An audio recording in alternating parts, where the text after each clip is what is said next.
why am I interested now in the Gaia hypothesis? Well, I'm coming back to it. When the Gaia hypothesis was first articulated in the 1970s, 1979, but there was some buzz about it before the book was published by Lovelock. I was very excited about it, but at the same time, I was keenly aware that the original articulation by Lovelock of the Gaia hypothesis had a very serious flaw. It suggested a kind of agency on the part of Gaia, a foreseeing, a conscious design to arrange conditions to augment and favor life. In short, it was laden with a scarcely concealed teleology, and I am not I'm not so metaphysical a philosopher that I can tolerate teleology any more than a biologist can.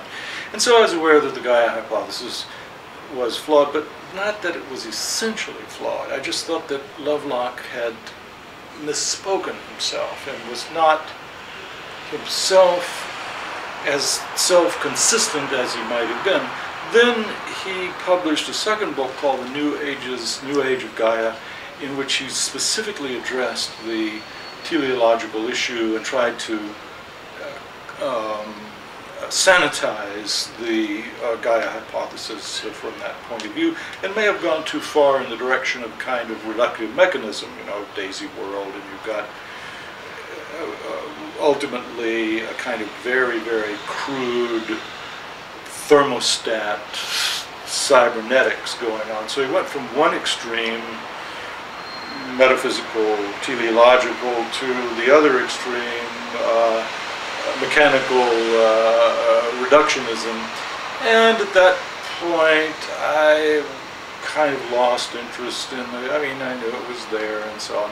Now I'm coming back to take an interest in the Gaia hypothesis because environmental ethics, as it was created from the mid-1970s to the end of the 20th century, was scaled at the level of biotic communities, ecosystems, landscapes, not even regions. It was very, let's just say it's ecologically scaled.